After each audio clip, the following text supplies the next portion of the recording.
안녕하세요. 저는 올해 40대 중반의 여자입니다. 여기에서 올라오는 사연들을 들어보니 저도 제가 겪었던 일을 말씀드리고 싶더라고요. 저도 여러분들 못지않게 아주 기상천외한 일을 경험했습니다. 과거에 제가 그런 아픔을 어떻게 견뎠는지 스스로 대견할 정도죠. 다들 저의 이야기를 들으시고 많은 조언과 충고 부탁드립니다. 지금은 정말 더할 나위 없이 행복한 인생을 살고 있어요. 이렇게 행복하게 살기 위해서 과거에 많이 힘들었나 싶습니다. 지금부터 저의 이야기를 시작할게요. 저는 어렸을 적에는 아주 부유한 환경에서 자랐습니다. 사실은 제가 남들보다 조금 더 여유롭게 사는지도 뒤늦게 알았어요. 조금 재수없게 보일 수도 있지만 저는 어릴 때부터 비서 아저씨가 운전해 주시는 차를 타고 등교했고 하고 싶은 거 다 하면서 살았기에 다른 집안들도 다 저처럼 사는 줄 알았습니다. 그런데 전혀 아니었어요. 제가 이 사실을 알게 된 건 바로 아버지가 돌아가시고 난 후부터였습니다. 저의 가족은 아버지뿐이었는데 갑작스럽게 심장마비로 돌아가셨어요. 그 당시에 제 나이는 고작 18살이었습니다. 고등학생이었던 저는 아버지의 죽음이 납득되지 않았어요. 하지만 제가 슬픔이 다 가시기도 전에 어른들은 일사천리로 일을 끝내셨습니다. 아버지의 회사는 전문 경영인의 손으로 넘어갔고 저는 한순간에 혼자가 되었죠. 당시 어렸던 저를 도와주셨던 분은 딱 한 명이었어요. 바로 아버지의 비서분이십니다. 제가 갓난아기일 때부터 저를 정말 잘 챙겨주셨고 아버지가 믿으셨던 유일한 분이세요. 하지만 이제 아버지가 돌아가셔서 그 아저씨는 직장을 잃게 되었답니다. 그리고 아버지의 장례식장 마지막 날 제 손을 꼭 잡으며 말씀해 주셨어요. 지연아, 이제부터 인생이 순탄치 않을 거야. 이 아저씨가 멀리서 지연이 지켜볼 테니까 꼭 행복해야 해. 그리고 아저씨가 10년 후에 다시 널 찾아올 거야. 그러니 그때까지 아저씨 잊지 말고. 이 말을 하셨고 아저씨는 장례식장에서 나가셨습니다. 저는 그 말을 하시던 아저씨의 눈빛이 아직도 생생하게 기억이 남아요. 두 눈에는 눈물이 맺히셨고 벅차오르는 감정을 억누른 것 같았죠. 왜 아저씨가 저와 가까이 지내지 않고 멀리서 지켜보시는지도 이해가 되지 않았고, 그리고 왜 10년 후 저를 찾아온다고 하시는지도 납득이 되지는 않았지만, 그 당시 저는 아버지가 없다는 슬픔이 더욱 컸기에 그 말들의 뜻을 생각할 틈이 없었어요. 그렇게 아저씨를 보내고 저는 생애 처음으로 홀로 서기를 시작하게 되었답니다. 늘 아버지의 지원을 받고 살아왔던 저는 사회생활을 하려고 하니 너무 힘들었어요. 모든 게 다 처음이었던 저는 늘 실수를 했고 어른들의 잔소리도 많이 들었답니다. 그리고 원래 살던 집에서 나와 처음 본 동네에서 혼자 살게 되었죠. 제가 벌어서 제가 다 살아야 하는 것에 너무 막막했지만 저를 멀리서 지원해주던 사람이 있었습니다. 바로 저희 아버지 비서 아저씨였습니다. 그 아저씨는 저에게 매달 돈을 보내주셨거든요. 뵙기 위해서 연락도 드려보고 사시는 곳을 겨우 찾아가 보았지만 아저씨는 그곳에 계시지 않았죠. 그렇게 아저씨는 10년이 넘는 시간 동안 꾸준히 저에게 돈을 보내주셨습니다. 아저씨는 저에게 한 푼이라도 도움이 될까 싶어 보내셨겠지만 저는 아저씨가 보내주신 돈에 손대지 않았어요. 한 푼도 쓰지 않고 다 저축했습니다. 그런데 워낙 아저씨께서 주시는 용돈이 너무 많다 보니 저도 모르게 제 재산이 늘어나기 시작했습니다. 용돈 받은 지 몇 년이 되자마자 저는 억대 부자가 되었거든요. 그만큼 아저씨께서 주시는 용돈의 값이 어마무시했습니다. 하지만 저는 절대 기고만장해지지 않았고 제 재산의 액수와 별개로 여전히 일을 하며 살았죠. 집도 좋지 않은 곳에서 살았고 가난하게 하루하루를 견뎌냈습니다. 그렇게 20대 중반이 된 저는 한 남자를 만나게 되었어요. 저와 나이 차이가 많이 나는 남자였지만 오랫동안 혼자 지내서인지 아빠같이 듬직한 남자를 만나고 싶었어요. 그래서 그 남자와의 짧은 연애였지만 저희는 결혼까지 생각하게 되었답니다. 하지만 당연히 남자친구네 집안에서 저를 마음에 들어 하지 않으셨죠. 부모님도 안 계시고 집은 가난하니 당연히 저를 반대하셨습니다. 남자친구네 어머니는 저를 만나려고 하지도 않으셨죠. 늘 제가 먼저 찾아가면 소금을 뿌리시며 막말을 하십니다. 어디서 근본도 모르는 집안을 어떻게 며느리로 들여? 그런데 저는 남자친구와의 결혼이 너무 간절했고 한 가정을 이루어 안정적인 삶을 너무 살고 싶었습니다. 그래서 저도 모르게 아무한테도 공개하지 않았던 제 재산을 남자친구네 가족들한테 공개를 했죠. 처음으로 누군가한테 제 통장을 공개했습니다. 그런데 주기적으로 아저씨한테 큰 액수의 돈이 들어오고 재산도 어마무시하니 그들의 태도가 달라졌어요. 목소리 톤이 높아졌고 저에 대해 궁금해하시기 시작했습니다. 우선 저에게 매달 용돈을 보내주시는 비서 아저씨에 대해 궁금해하셨죠. 아저씨에 대해 이야기를 하기 위해 저의 어릴 적 이야기부터 시작하게 되었답니다. 그렇게 그 자리에서 몇 시간 동안 저만 떠든 것 같아요. 이야기를 다 하고 남자친구 집안 사람들의 눈빛을 보니 확실히 달라졌습니다. 다들 고개를 바짝 저에게 내밀고 이것저것 묻기 시작했어요. 아버지가 돌아가시기 전에 어떤 회사를 운영하셨는지, 재산이 확실히 어느 정도 되는지, 집은 몇 평인지, 인맥은 어떻게 되는지 등등 처음부터 끝까지 다 물어보셨죠. 저는 남자친구네 집안에서 저를 이렇게 궁금해하신 적이 처음이라 신이 나서 다 말해드렸어요. 저희 아버지가 운영하셨던 회사 이름을 말씀해드리니 한 번에 알아들으시더라고요. 이 말을 하고 나니 남자친구도 몰랐던 저의 비밀을 알게 되었습니다. 그 뒤로 갑자기 저는 벌써부터 그 집안의 며느리가 된 기분이었어요. 어머니와 아버지는 언제 저에게 소금을 던지며 내쫓았냐는 듯이 상냥하게 대해주셨어요. 매번 집으로 초대해서 식사 대접을 해주셨고 얼른 결혼식 날짜를 잡자고 했죠. 솔직히 말해서 제 비밀을 알고 나신 후 저를 대하는 태도가 급격히 바뀌셔서 시댁의 속셈을 눈치챘습니다. 하지만 그 당시에 저는 그렇게 해서라도 남자친구와 결혼을 해서 얼른 가정을 꾸리고 싶었어요. 그래서 속는 셈 치고 결혼을 하기로 결정했습니다. 결혼을 하기 전 온 가족이 다 모여서 이야기를 나눈 적이 있어요. 그런데 저도 모르는 새에 남편에게 남동생이 한 명 있었고 벌써 결혼까지 했더라고요. 저에게는 동서였습니다. 나이가 많이 어려 보이긴 했지만 벌써 임신을 하고 있더라고요. 그리고 다 같이 모인 자리에서 시아버지가 저와 동서를 보시며 말씀하셨어요. 우리 집안에서 며느리로 인정을 받기 위해서는 자고로 아들을 낳아야 한다. 아들을 낳지 않는 가정은 우리 집안으로 인정을 해주지 않을 것이다. 이 말을 하시며 술을 한잔 하셨죠. 다른 어른들은 동서의 뱃속에 있는 아이는 무조건 아들이라고 믿는 분위기였죠. 저는 아이를 낳게 되면 딸을 낳고 싶었는데 이 집안의 며느리로 온 이상 딸을 낳으면 큰 죄를 저지르는 듯한 느낌이었습니다. 결혼과 동시에 저와 남편은 임신 준비를 했어요. 저는 딸이든 아들이든 상관없었지만 시댁의 먼 친척까지 저에게 연락을 하여 아들이길 바라셨어요. 너무 부담스럽고 마음이 불편하더라고요. 그런데 제가 임신하는 중에 동서가 출산을 했습니다. 바로 아들을 말이죠. 그 모습을 보고 어른들은 저보고 더 아들을 낳으라고 강요했어요. 그런데 어떻게 이런 일이 일어날 수 있는지 저는 딸을 낳게 되었답니다. 제가 딸을 낳은 순간 어른들은 저에게 차가운 시선을 보냈어요. 그리고 첫째를 낳고 몸조리도 끝나지 않았는데 벌써부터 둘째 이야기를 꺼냈습니다. 동서는 첫째부터 아들을 낳아 굳이 둘째를 낳지 말라고 하실 정도였는데 말이죠. 이렇게 동서와 제가 차별 대우를 받으니 너무 서글펐습니다. 먼 친척까지 동서를 보러 멀리서 오시는 분들이 많았지만 저에게 오시는 분은 없었죠. 가끔 한 분씩 오시면 쯧쯧거리다가 가십니다. 너무 속상했어요. 그리고 그 뒤로 동서는 둘째를 임신해서 둘째도 아들을 낳았어요. 그동안 저는 셋째까지 낳았지만 전부 다 딸들이었습니다. 한 번도 시댁에서 이런 적이 없었는데 제가 딸만 연속으로 셋이나 낳으니 아주 저를 대놓고 막대하셨어요. 제가 잘못한 건 딸을 낳은 죄밖에 없는데 말입니다. 명절 때 온 가족이 모이면 아들을 낳은 동서는 손 하나 까딱하지 않아요.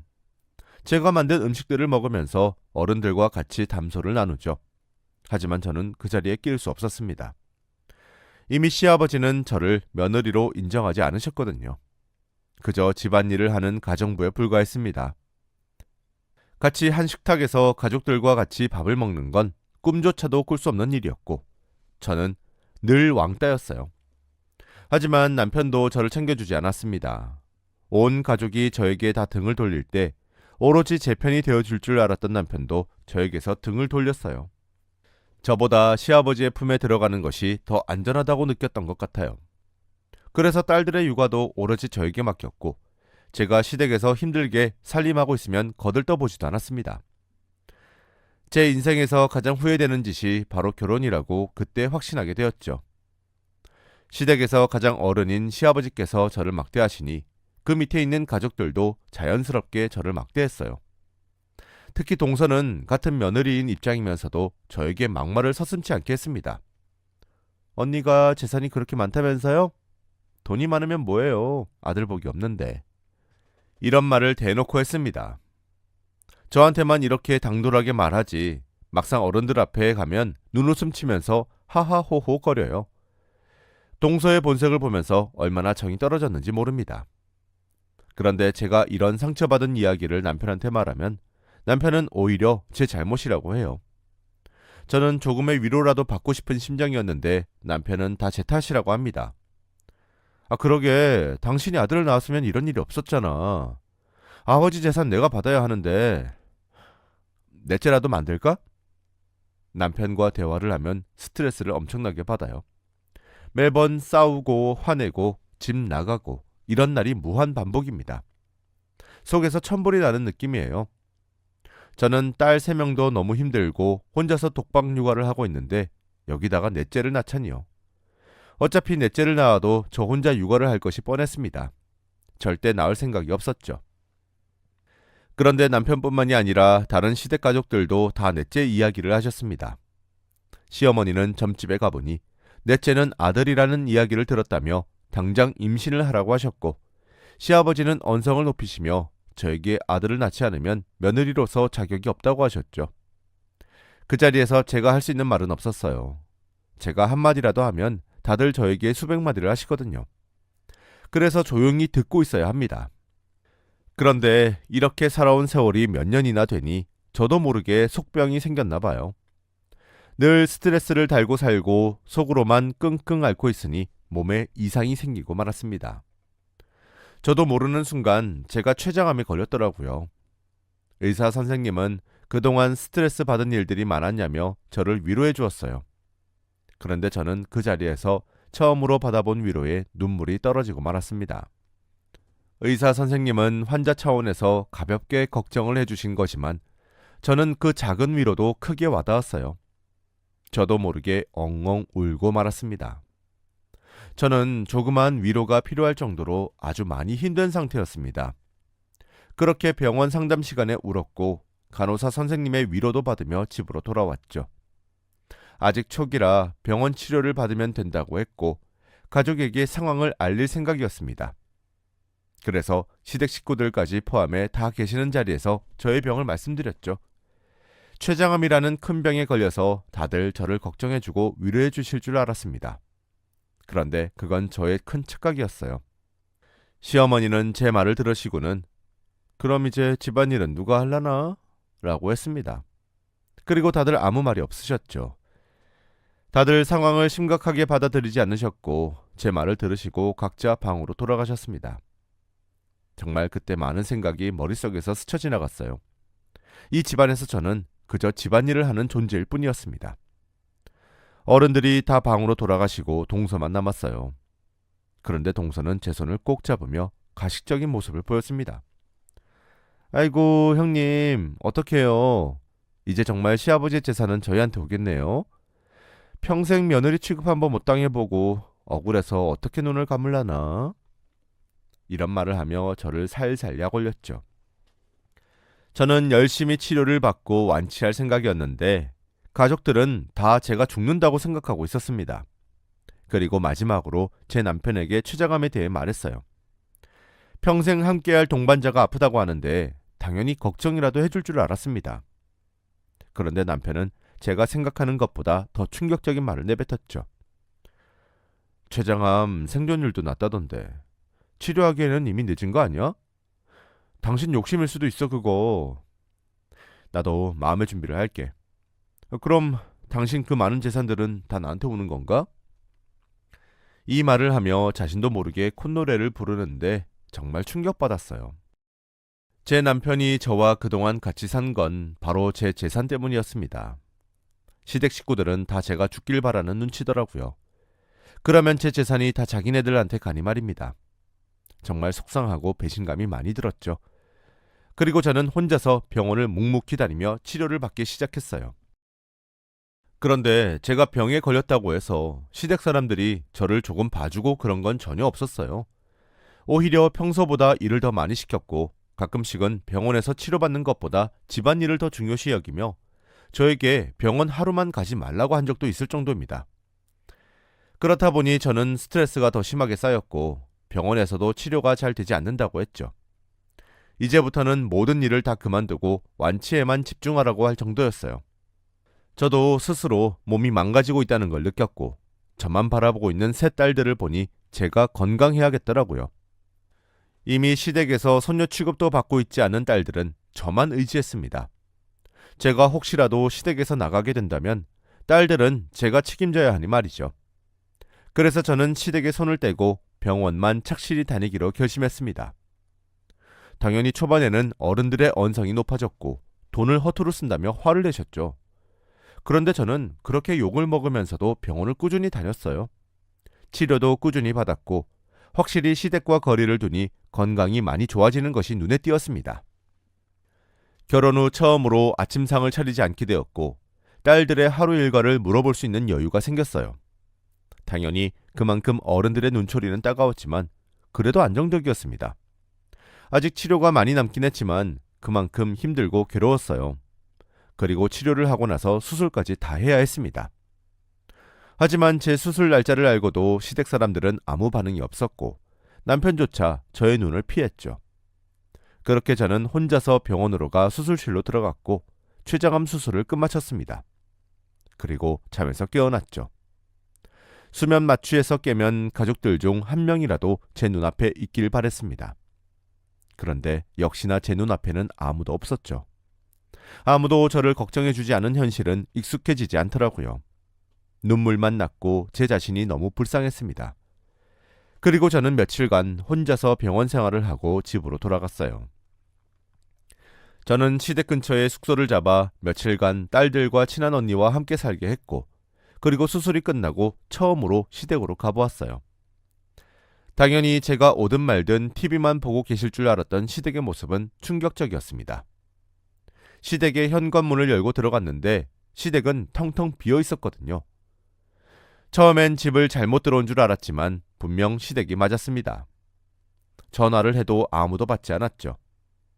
경비실에 물어보니 제가 수술하는 당일날 급히 이사를 갔다고 해요. 정말 충격적이었습니다. 다 저를 버리고 도망치신 거죠. 대체 어디로 간 건지 남편한테 전화를 해봐도 절대 받지 않았습니다. 그런데 그들은 조용히 저를 떠난 것이 아니었어요. 바로 제 재산까지 가지고 도망갔습니다. 남편은 제가 누워있는 동안 이혼 서류에 도장을 찍었고 가족들은 제 통장에 있는 돈을 빼어갔죠. 한 푼도 빠짐없이 말입니다. 은행에 가서 통장을 보는데 믿기지 않았어요. 제가 그동안 아저씨께서 보내주시는 용돈들을 한 푼도 쓰지 않고 차곡차곡 모은 건데 그걸 다 가져가 버렸습니다. 정말 절망적이었고 당장이라도 그들에게 찾아가고 싶었죠. 제가 잠깐이라도 그들을 가족이라고 생각했던 것이 너무 후회스러웠습니다.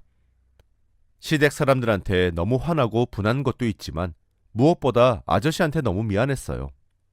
그동안 저에게 보내주셨던 그 돈들이 다 시댁 사람들한테 갔으니 말입니다. 저는 그 자리에서 주저앉아 펑펑 울었고 왜 제 인생은 이렇게 힘든 건지 신세한탄을 하였죠.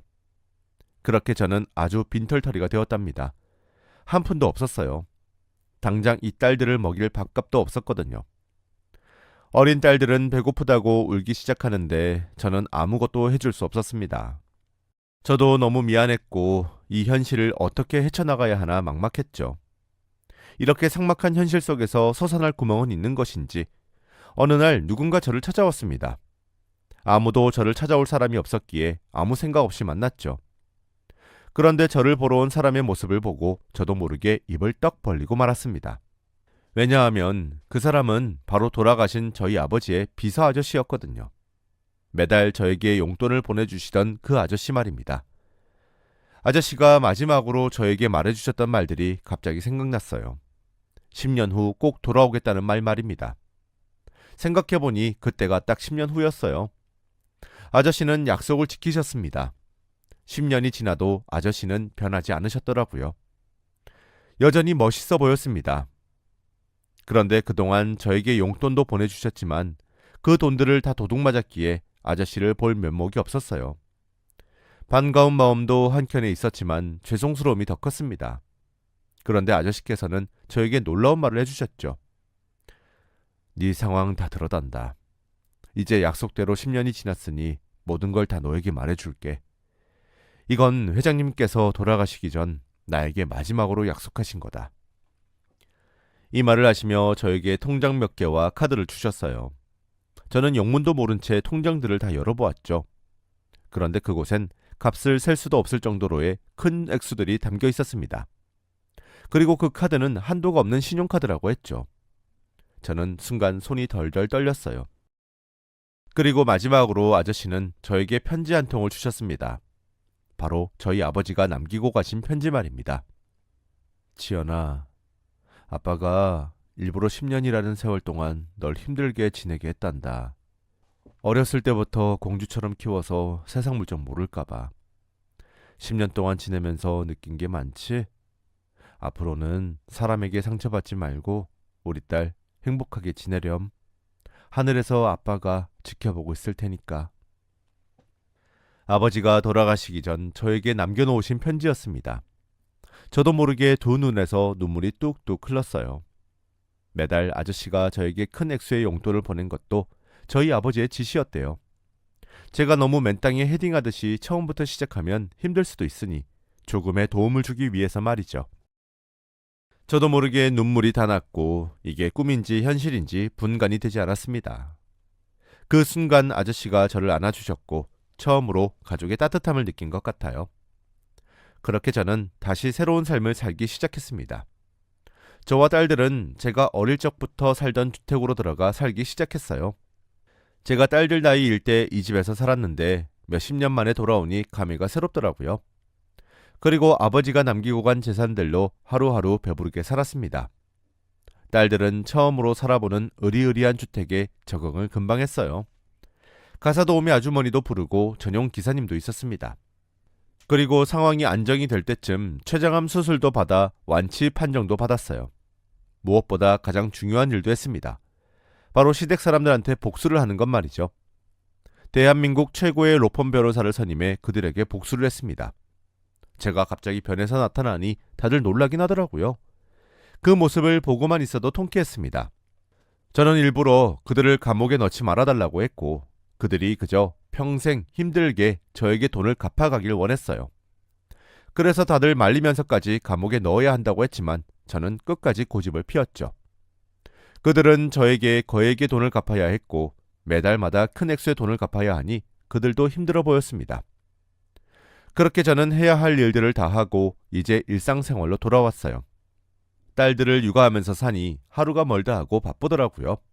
가끔씩 딸들과 백화점에 가면 아주 전쟁이었죠. 그래도 과거에 비하면 아주 행복했습니다. 고민거리 하나 없고 저를 스트레스 받게 하는 사람들도 없으니 말이죠. 이제 여기서 더 행복할 것이 있나 싶은 그때 누군가 저에게 다가오기 시작했습니다. 바로 그때 제가 선임했던 대한민국 최고 로펌의 변호사분께서 소개시켜 주신 지인입니다. 외국과 한국을 왔다 갔다 하며 변호사 일을 하고 있다고 했죠. 변호사를 할 나이에 비해 어린 편이긴 했지만 법정에서 그 사람을 봤을 때 일을 정말 잘하더라고요. 처음엔 그저 멋지다고 생각했는데 시간이 지나고 보니 저희 둘은 그렇고 그런 사이가 되었더라고요. 그런데 저보다 연하이기도 하고 무엇보다 저는 이혼도 하고 딸이 3명이나 있었습니다. 그래서 그 남자와 연애를 하는 것도 많이 부담스러웠죠. 하지만 그 남자는 정말 저를 좋아해줬고 매달리면서까지 저를 만나고 싶어 했습니다. 그런데 정말 신기하게도 저희 둘은 아주 오래 만났어요. 그리고 더 놀라운 건 남자 쪽 부모님들도 저를 이해해 주시고 좋아해 주셨습니다. 저희 관계에 방해물은 없었고 저희 둘은 그렇게 운명적으로 결혼까지 했죠. 사실 제가 결혼을 한번 해보았지만 결혼을 하고 나서는 남자들의 태도가 많이 바뀐다고 믿었어요. 예전처럼 제가 여자로 보이지 않고 그저 집안일을 하는 사람이라고 여길 줄 알았죠. 그런데 제 남편은 전혀 그렇지 않았습니다. 오히려 주위에서 주책이라고 할 정도로 저를 너무 사랑해 주었고 제가 사랑받는 기분이 뭔지 느끼게 해주었어요. 몇 년 전 남편과의 결혼 생활은 비교도 안 될 만큼 말입니다. 남편은 저를 너무 사랑해 주었고 아주 행복했어요. 저희 둘은 서로가 운명의 상대라고 믿었고 결혼한 지 몇 년이 지나도 달달했습니다. 그런데 어느 날이었어요. 저희 둘은 늘 운전기사가 태워주는 차를 타고 움직이는데 그날은 저희가 결혼 기념일이라 단둘이서 오붓하게 보내고 싶더라고요. 그래서 남편이 운전을 하며 데이트를 오랜만에 했습니다. 길거리 음식을 먹고 포장마차에서 술도 한잔 했죠. 남편과 같이 수다도 떨고 하다 보니 벌써 집 갈 시간이 되었죠. 집에 있을 딸들도 걱정이 되어 대리기사를 불렀습니다. 저희 둘 다 술에 취해서 많이 힘들었거든요. 몇 분 후 대리기사님이 오셔서 저희 차 운전석에 앉았고 저와 남편은 뒷좌석에 앉아 있었어요. 그런데 대리기사님은 차에 타자마자 아이고 저 이렇게 좋은 차 처음 봅니다 사장님 이 말을 하며 뒷좌석을 보는데 저는 그 순간 눈이 엄청나게 커지고 말았어요. 그리고 저와 그 남자는 서로 입이 떡 벌어진 채로 아무 말도 하지 못했습니다. 왜냐하면 바로 저의 전 남편이었거든요. 그리고 뒷좌석에서 제 남편은 술에 많이 취했었고 저희 둘은 아무 말도 하지 않았습니다. 전 남편은 그동안 많은 고생을 했는지 얼굴이 다 망가졌더라고요. 몇 년 전과 전혀 다른 모습의 저희 둘은 왠지 모르게 아무 말도 하지 못했습니다. 조용히 목적지로 가려고 하는데 그 순간 뒷좌석에서 남편이 술에 취해 그 사람에게 놀라운 말을 하기 시작했죠. 어라? 의뢰인님, 대리운전 일하세요? 이 말을 하며 운전을 하고 있는 전 남편을 쳐다봤습니다. 대체 저희 남편과 제 전 남편이 어떻게 아는 사이인지 궁금했죠. 그런데 남편이 하는 말은 충격적이었습니다. 전 남편이 저희 남편에게 와서 무릎을 꿇고 제발 변호를 해달라고 부탁했다고 해요. 들어보니 재혼을 하고 와이프한테 전 재산을 빼앗겼다고 합니다. 그런데 그 여자를 소송하려고 하는데 변호사가 필요하다고 해요. 저희 남편을 선임하려면 비용이 어마무시하게 들긴 하지만 남편이 너무 안타까워서 무료로 해주고 있다고 했죠. 그 말을 듣는데 솔직히 웃음이 다 났습니다. 전 남편이 과거에 저에게 저지른 만행을 지금에서야 똑같이 당했다고 하니 너무 통쾌하더라고요.